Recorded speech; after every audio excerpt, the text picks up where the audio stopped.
Friday, the 25th of August 2023, the iconic Copacabana Palace Hotel. Copacabana, Rio de Janeiro, 26 degrees, hot, sunny, and slightly overcast.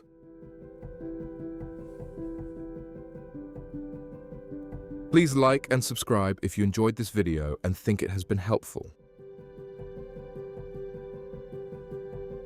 It is Friday and I feel slightly relieved, even though it has been a good week. I am tired and want to wake up tomorrow without worrying about classes. For the past 2 to 3 days, we have been experiencing a heat wave with temperatures almost reaching 40 degrees. It is boiling. It is terrible to try to sleep without an air conditioner. I have a fan set at 45 degrees in the direction I lie, which helps dissipate the heat and keeps away the Perna longa mosquitoes. These mosquitoes make our lives a living hell. If one is in the same room as you, you will not have peace for the rest of the night. You can only fall asleep through sheer exhaustion. Lastly, I have noticed with myself and others that we get so used to the sound of the fan whirring that it is almost impossible to sleep without its noise. I've tried to fall asleep without it, but I eventually find myself turning it on and then being able to get some rest. The weather forecast for the weekend is predicting a lot of rain, a complete 180-degree turn from what the weather is like now. I have also found out that Alok, the Brazilian pop artist and composer, will be performing on Copacabana Beach in front of Copacabana Palace Hotel to celebrate the hotel's 100th anniversary. 2 years ago, I went to see a play about the history of the hotel. The play was held in the hotel's newly refurbished theatre, which faces Avenida Nossa Senhora da Copacabana at the back of the hotel. The front of the hotel, including the entire facade facing the beach, its reception and car park, the famous Pergola restaurant and a small line of fashion shops.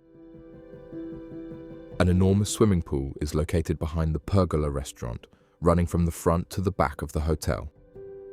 Beyond the pool is the famous hotel annex with suites and balconies overlooking the swimming pool, the beach, and the hotel grounds.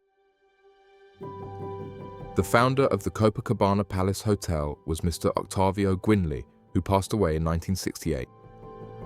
His wife eventually sold the hotel to the American businessman Mr. Sherwood in 1989, as he had been in love with the hotel since the 1950s. Under the new ownership, the hotel underwent various refurbishments. About 4 or 5 years ago, the Louis Vuitton Group purchased the hotel. The hotel's theatre had been closed for over 30 years before Louis Vuitton bought it 4 years ago. Since then, it has been completely refurbished, and now the theatre is spectacular. I attended the opening with Katia to watch a play about the hotel's story. The play itself was better than I expected.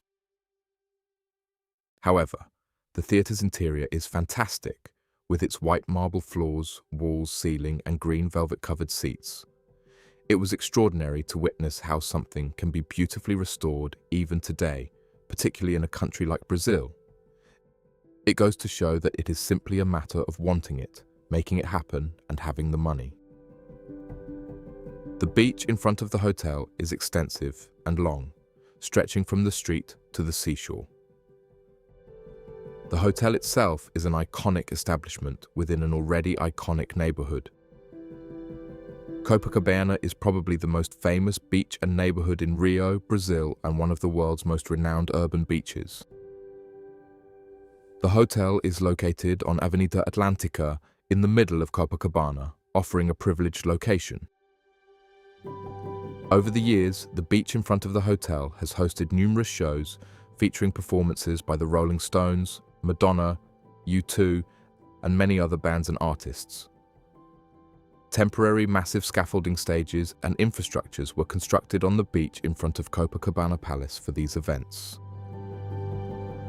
In the 1950s, the hotel's main event room, known as the Golden Room, hosted shows for many Hollywood stars, such as Bing Crosby, Frank Sinatra, Liza Minnelli, and others. The New Year's Eve party held there has traditionally been the most important New Year party in the area, if not in all of Brazil, for the high society, the rich, and the famous. With the hotel now part of the Belmond Group, owned by Louis Vuitton, a lot of money has been injected into it to make it one of the most important hotels in Brazil, South America, and the world. The aim is to bring it back to its former glory.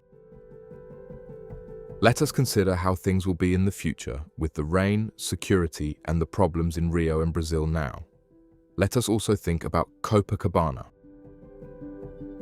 Although Copacabana is a famous and historically important neighborhood in Rio, it is not the most exclusive.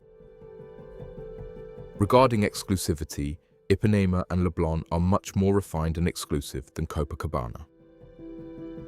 Copacabana is a bit run down despite its historical significance, just like Rio. Rio is extremely dangerous nowadays, especially for public events with hundreds and thousands of people attending. It is complicated and takes away from the essence of any show, which is to have a good time. I used to go to many shows in the past, but now I do not.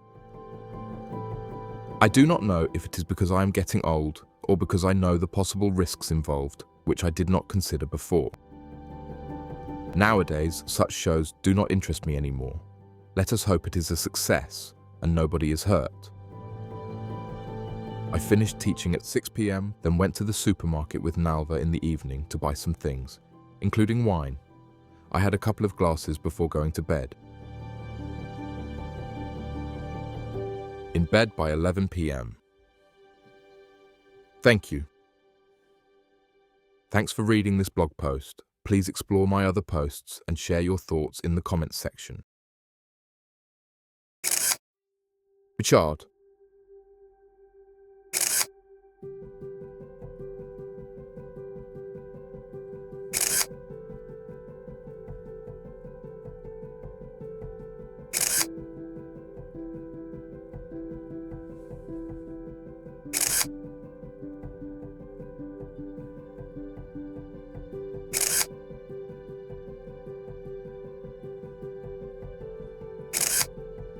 Photos by Richard George Photography.